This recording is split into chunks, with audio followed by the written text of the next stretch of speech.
guys ready? Thanks for coming today. I had a few brief statements and we'll take questions if you don't mind. Before the end of this week, every member of the House and Senate is going to have the opportunity to vote for or against the largest tax cut in Florida's history. A tax cut, by the way, that's so large that we can't even find a close second. This is not a multiple choice exam. This is not a choice between this plan and some better plan. This is a choice between this plan and our current system. So the choice before us is very easy. If you think that there's no property tax problem in Florida, then vote no. If you think we have a property tax problem, you need to vote for this plan. I want to address a few of the issues that have been raised with regard to this specific plan, and then I'll have some of the members behind me as well elaborate. But let's talk first about school funding. One of the figures that I want to clearly tackle right away is this idea that this is a $2 billion cut to schools. That is false on a number of fronts. First, the first-year number is really about $1.5 billion. It is not $2 billion. There's about $1.5 billion in the first year.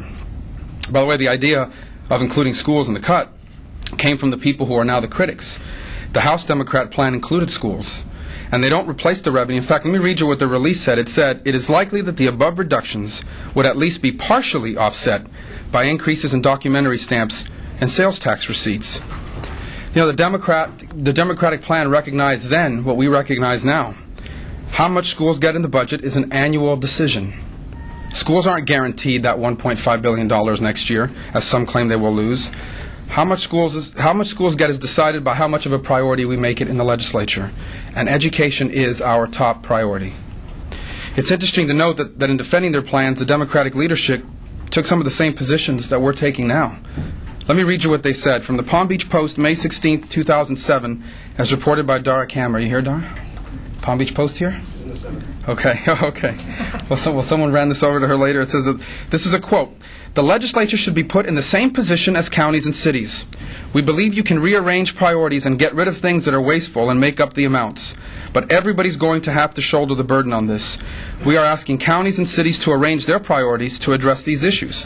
We need to do the same thing." Here's another quote from the Herald Tribune, May 17, 2007, and Joe Follick.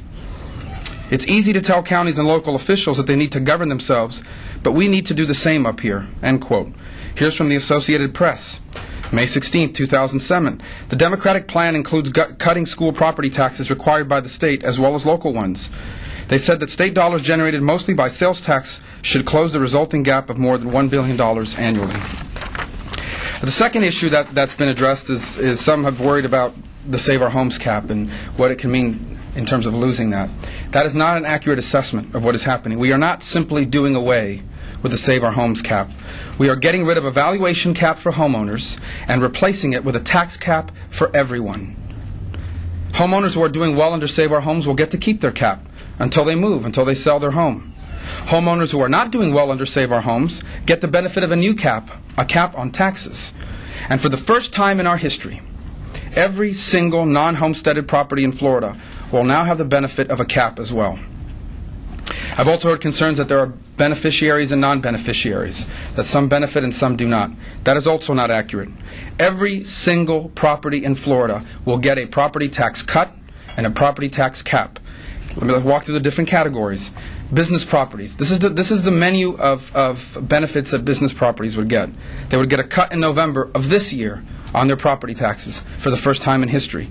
They're going to get a cap on future tax increases for the first time in history. And they're going to get a $25,000 exemption on tangible personal property. Let's talk about homestead properties that do better under Save Our Homes than under the new plan. This are the benefits they get. They get a cut on their already low property taxes this November. They get a cap on all future increases. They get portability, the portability to sell their homes and move elsewhere in Florida without a burdensome tax increase. And, by the way, if they happen to be low-income seniors, they get additional relief on top of that. And, of course, homesteaded properties, those without a big Save Our Homes protection, which is about 73% of the homeowners in the state under this plan, they'll get a cut this year in their property taxes. They'll get an average 44% cut next year and a cap on future growth in property taxes. Let me read you another quote from an article from a very articulate friend of mine who summarized the benefits of this approach in the May 16, 2007 Miami Herald. He said this. He said, "It delivers tax relief to people who need it the most. It's fairer than Save Our Homes and gives Floridians a better deal than they currently have. Nobody can deny there's a tax crisis. This is the most efficient use of tax dollars to relieve the crisis, end quote. I couldn't have said it better myself. In conclusion, let me just say that the truth is that there are those who do not want us, to pass significant tax relief. They know that politically they cannot come out against it. And so what they do instead, but they don't want to see anything happen, so what they do instead is they create confusion and they misstate the facts. They've opposed every plan we've offered. They oppose parts of plans we've offered, even if it's things they offered themselves. They've opposed the process because it's moving too slow. They've opposed the process because it's moving too fast. They've opposed increases in school taxes, and then they turn around and oppose cuts in school taxes. They've opposed they've opposed every way we've offered to replace the revenue lost, and then they've opposed plans that do not identify ways to replace the revenue.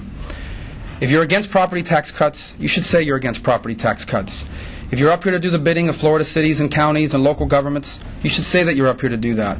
But if you're here to cut the property taxes of homeowners, if you're here to deliver a 44% property tax cut, if you're here to deliver the largest single tax cut in Florida's history, then you need to vote yes for this plan, because it's a lot better than what we have in place right now.